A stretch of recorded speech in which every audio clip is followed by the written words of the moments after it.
Hello and welcome to Reach Live. Thank you for joining us. Reach Live comes on the last Friday of every month. My name is Reena Sooch. I'm the head of digital and connected health at Ipsos. Ipsos are a global market research and insight agency. And today's guest and today's topic is one that I'm absolutely thrilled about because it's about research and insight. And it's a study that I personally worked on. So I have a personal interest in this chat myself. So I'd like to welcome Dr. Thomas Erlinger, who I'll be calling Tate throughout the conversation today. So hi, Tate, welcome. Welcome to Reach Live. Hi, Reena. Thank you. Pleasure to be here. So to kick us off, I'd like an introduction to you. Introduce yourself, your role, and a little bit about your journey, because I think it'd be interesting for people to know your background before we get into some of the findings of this report. Sure. Happy to be here. Thanks for having me. I've had an unusual journey through healthcare, I would say, but it's been fortuitous. So I'm a physician by training, internal medicine by background, and went into medicine with the intention of really being a primary care physician very early on. And during my residency training, I realized I was exposed to clinical outcomes research and very attracted to analytics. Didn't realize I had that interest until I was exposed. So I completed a research fellowship at Johns Hopkins and my master's of public health there, but also went on to, for the first part of my career, be in academic medicine and doing clinical research. I slowly transitioned out of academics and have had different roles working in partnership with academics, but more on the provider side. So I've had different roles in informatics, healthcare analytics, and even public health. So I was the state epidemiologist for Texas, but also have worked in different kinds of provider type organizations, so accountable care organizations, hospital systems, doing analytics. And part of the reason I think I ended up having a career in clinical analytics is because at the same time, the healthcare was transitioning from a paper-based system to a digital system. And because of that, information that was not previously available became available. And there was a large amount of interest in trying to understand, more specifically, quality, outcomes, and gain different insights. And so, as it happened, I just happened to have a skill set that was transitioning along with the industry. That's fantastic.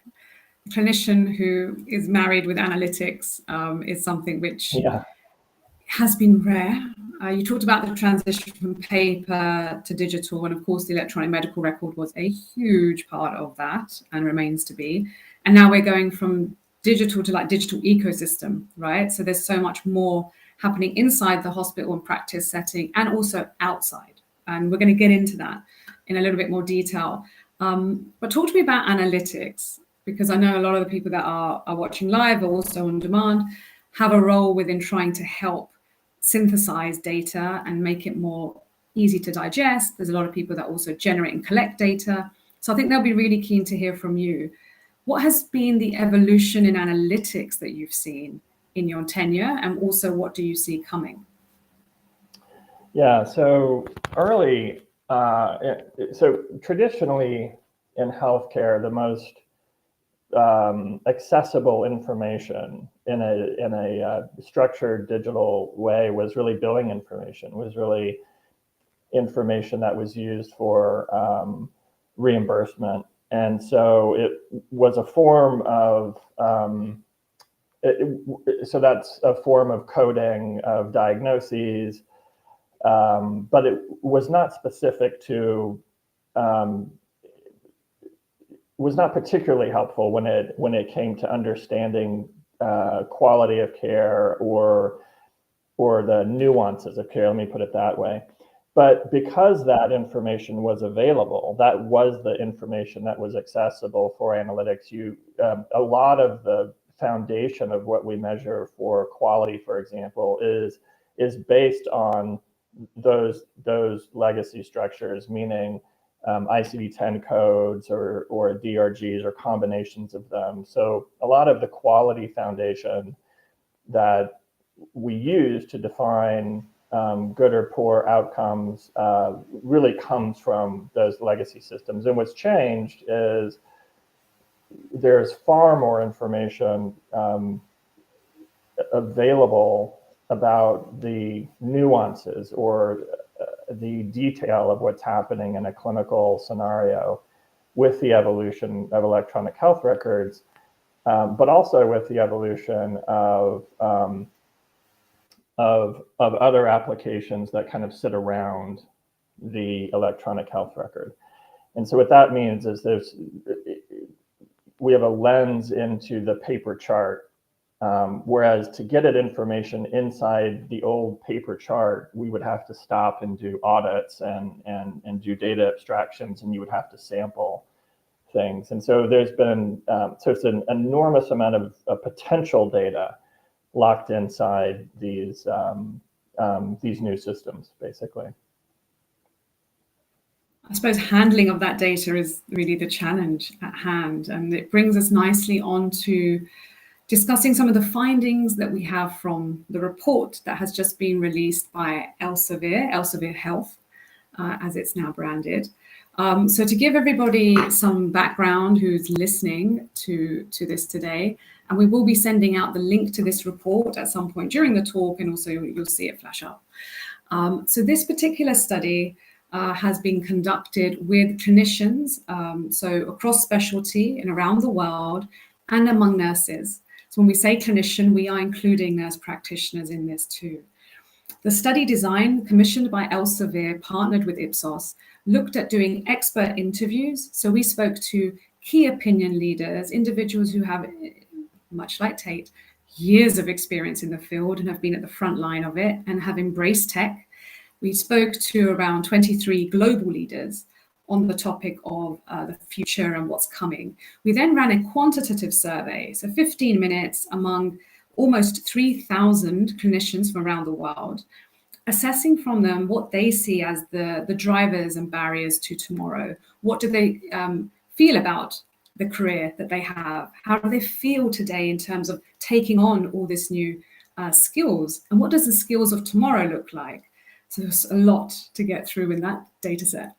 And then we finalized this three-pronged approach by doing some roundtable discussions. So taking the findings from the first two phases and discussing them in a roundtable format in UK, USA, and China, which were the three core markets. But it was a global study, but we focused in on those three in terms of implications and next steps. You must check out the report to really get the detail. But Tate, I'll come to you because you've had a view of the findings. You've been part of the discussions as being part of Elsevier. What stood out for you when you had the first debrief and you heard about the results? What were some of the things that stood out?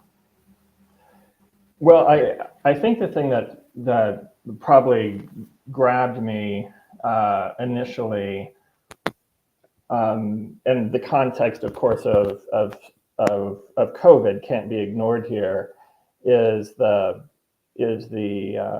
physician or clinician, nursing, et cetera, burnout rates. And this was an issue before COVID. There's no doubt about it. These were things that were being discussed in healthcare prior to COVID. But the degree of turnover occurring is certainly a call to action in both physicians and nursing. It's having an impact on a downstream impact on financial viability because of recruitment and retention problems. And I think that's probably one of the most immediate things that sort of stood out to me. There are some other things that were present in the report that, again, were present before this survey. And in many ways, this survey does reflect trends that were happening in the industry before COVID. But they certainly took on a new interpretation for me within the pandemic. And that is basically what is the role of technology, but what is the role of the relationship that can occur between a physician or a nurse or a practitioner and a patient. And some of the frustration there, which is expressed in terms of either empathy or time spent, and the role of technology in that relationship. Yeah, absolutely. I think it was approximately a third of clinicians that we surveyed felt that their work was appreciated by government, which I found interesting. And almost a third were considering to leave their current role within 2-3 years. That's not to say a third were all off doing something different. Some were retirement, some were natural transition to something else. But there certainly is a proportion of people that were just feeling like, is this for me? You know, and that's pretty stark, right? I mean, to feel that way. It's a pretty alarming finding, and I think this is multifactorial. I think this, this is a long-standing evolution of different factors impacting the healthcare industry, and they range from not just the transition of the workflow, like complicated hospital workflows from paper to digital, which is not an easy transition to make. This is not so much just a personal comfort with technology, but it's the way you go about your day. And in health and inside a hospital, there are so many things happening and so many interactions happening. On a personal level, just on the care provider side, just communicating with each other, that when you introduce technologies where you fundamentally change the way in which that communication was happening, it'll result in both positive and some frustrating moments. But yeah, I think when you have that happening in conjunction with an increase in measuring quality, which requires, there's probably a feeling in the background, at least in some of my colleagues that I still practice with, of, feeling that they're being monitored quite a bit. So it's not just a workflow issue; it's a feeling of kind of loss of autonomy, loss of time with the patient, and many, of course, got into healthcare to have those relationships, and they feel that time that you have with patients is decreasing, and I think that creates some frustration. Absolutely. I remember the initial interviews we did, and we looked at motivation first. It was like, what brought you in to become a clinician? And hands down, every individual, it was to help people. It's that part of it. It's the delivering something that can save a life and, change the course of someone's quality of life.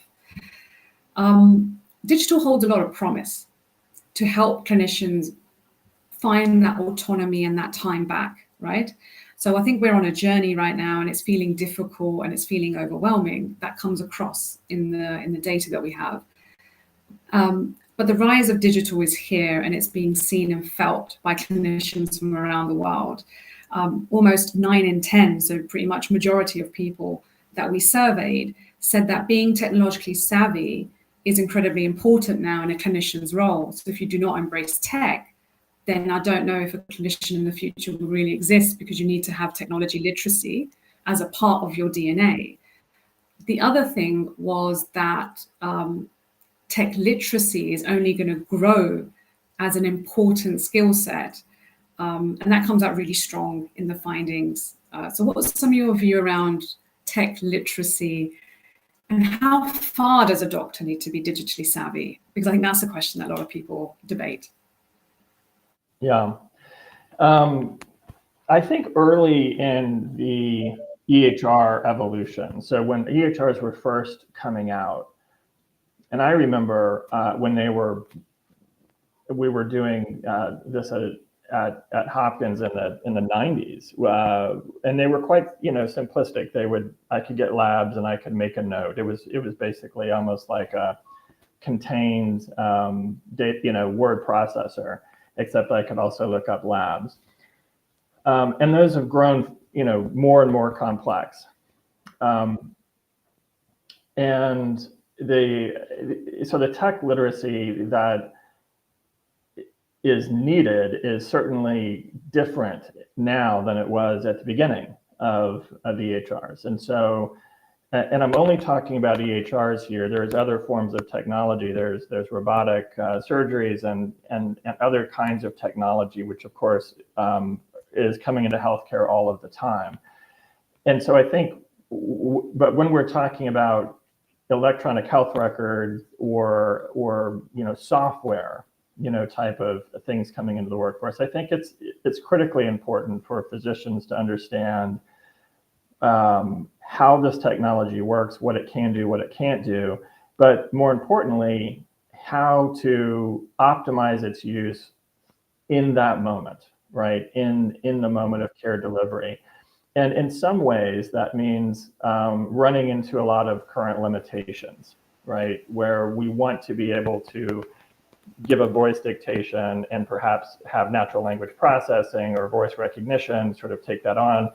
And there's certainly advances there that weren't there before, but we're not quite at the point where you can untether from typing or clicking. Although the vision might be eventually to untether clinicians from a desktop or a laptop or a device, we're not quite there yet. And so I feel like we're in this point where technology is going to be critical for clinicians to understand, and they do have to understand how to navigate through them and how to optimize it for their particular situation, for their particular clinic flow. Yeah, I think that the need for it is absolutely clear. I suppose it's the how, right? And the training aspect comes in really strong here. So the need to overhaul, and this is the language of the survey, we asked the question, one of the attitudinal questions was, do you feel the training of clinicians needs to be overhauled? And a very high proportion agreed. And as part of the activation of this study, we also spoke to some upcoming med students. So we had a roundtable with one, actually my favorite, with youngsters coming up in the field. And it was so interesting to listen to them to say, like, we get it, right? We know digital's here. They're very tech savvy. They're a smartphone first generation. And today their training is being done by a very senior clinician who is fantastic in their field, but they're not necessarily hearing about the digital element of their job role. And they're not necessarily even seeing it. So if the attending that they're shadowing or they're working with isn't choosing to embrace tech or isn't used to doing it, therefore they have workarounds like, I'm going to do this the normal way I did on paper, and then someone else is going to implement it once I've written it down. These, again, are not teachable moments for that clinician to step up and learn. So what do we do about training? What's your view on that?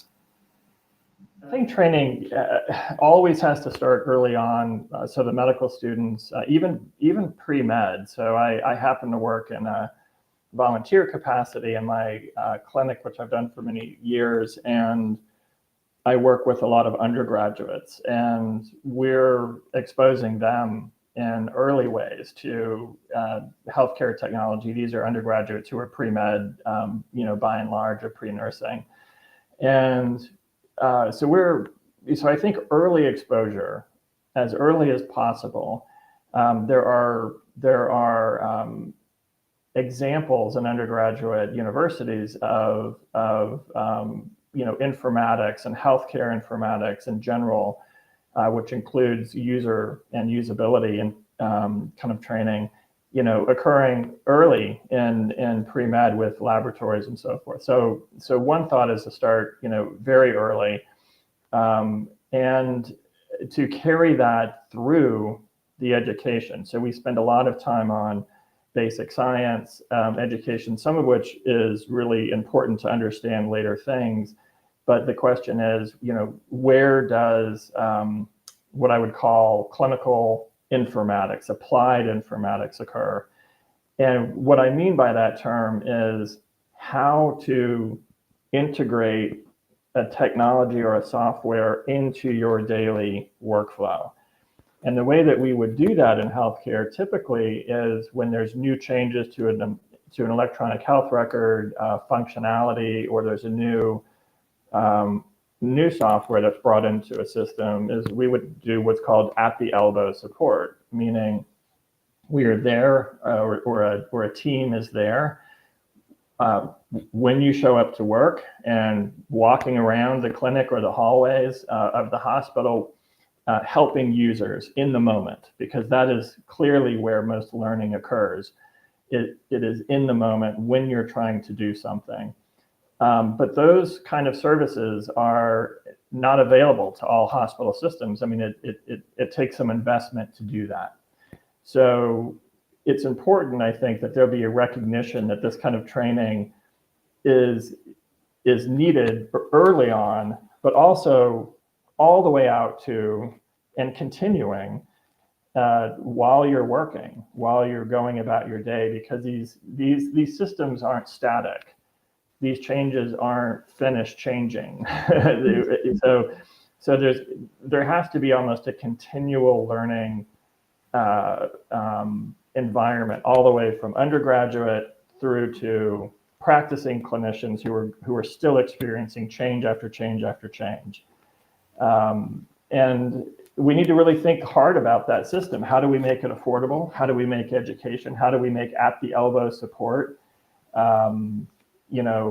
virtual, maybe AI driven, so that you can extend technologies and deploy them and scale them. That's what's incredibly difficult in healthcare, is I can have a success at one hospital, but in the very next hospital in the same system, I run into challenges with the scaling of that education. So if clinicians we do fight and advocate and get the right training, and I do think there's been interesting movements among that and some really interesting innovations to help upskill clinicians, what do tech companies need to do for their technology to work? So clinicians do their part, but what is it from your experience the tech company should be also thinking and doing to make it easier? So one of the things I think that we've run into as a corollary of kind of our, just the information society is information overload. And this is a really critical issue. It used to be that you could carry around a little, what we would call a peripheral brain, or a pocket helper in your pocket or in your lab coat. And you could look up and you could reference things, and that was the extent of not necessarily your needs. You always had textbooks and libraries you could go to, but it was a fairly mobile solution. And I'm sure clinicians still carry those. But one difference is in the last 30 years, the rate at which scientific or medical literature is coming out is simply overwhelming for an individual clinician to follow. So there's multiple mechanisms to sort of increase clinician awareness and education. But one of the things technology companies can do is try to make that education, try to make that information available at the point of care. So the right information at the right time to the right person and on demand. That's a huge challenge. That's a big challenge for everyone, but it's a vision that vendors and technology companies have had and that I support, which is how do we make clinical decision support painless? How do we make that non-invasive, but how do we make it helpful? So that's, so the clinician isn't having to memorize tens of thousands of things every week, which is going to be impossible. So we have to help them filter through the information overload and do that intelligently and accurately. And that's a big, long challenge. So I think that's one area. I think the other area extends into where technology and vendors, can help, will be, continuing to make that workflow simpler, more intuitive, and more invisible. Like, in other words, make the technology less the issue, make the technology somewhat invisible, and make the patient and the relationship and the actual healthcare the thing that is critical. And right now, technology is becoming a little bit less visible, but it sits between the patient and the physician, and we don't want it in the middle. We don't want it to be the relationship. We just want it to support the relationship. I like that. Yeah, today tech sits between the clinician and the patient, and actually should be completely enabler, seamless and invisible, like you say. Patient empowerment is another key message of the findings of the Clinician of the Future report by Elsevier Health. It talks to the fact that clinicians do believe patients will be more empowered, which I think they growingly are. They'll take more ownership of their health. They will collaborate in the decision-making around their health, and technology will be an enabler of that. But I think, Tate, the things you just said, I like so spot on. There's a gap here still in design, in user experience, and in how data transfers across from the patient to the clinician to be really targeted and useful. And that's, again, some of the findings from the report really that struck out to me was, we get it, it's coming, you see the benefit, we really do, but how we, help us get there. Help us make this really synthesizable, easy, and targetable. So from a final words perspective, before I wrap up, what for you are the next steps or call to actions, I suppose, from the Future of the Clinician report? What's kind of the conversations that you're hearing, and what are you thinking? Yeah, I think it's going to take a dialogue that is occurring, but we're going to have to keep pressure on different aspects of sort of healthcare. I guess what stands out to me in the report is that there is no one place to go to solve some of these frustrations or some of the issues that are emerging. In other words, it'll be medical education. It may be undergraduate education. It may go from there all the way through to established practice and overhauling, or at least adding or augmenting focus of traditional medical education or continuing education to have some emphasis on not just technology for technology's sake, but technology in a meaningful sense that allows physicians or nurses or other practitioners to have some meaningful update, to have some meaningful education along their journey. But I do think that it's going to take dialogues like this, reports like this, to cause interdisciplinary conversations to occur as well.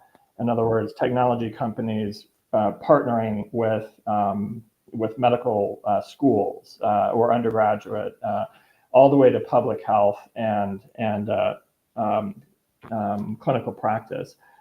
So I think it's multifactorial. I think we want to start with, or we are heavily focusing in clinical decision support and making that experience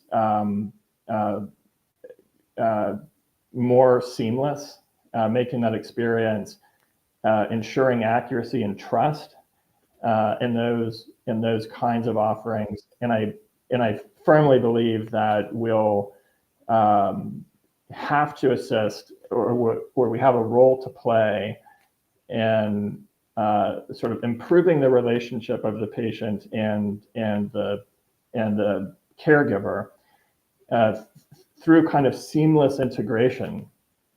And I think we have to think hard about that. I think we have to think hard about how to do that in small ways that sort of build into a larger impact. And so I've said a lot there, but I hope that sort of gets at the spirit of your question.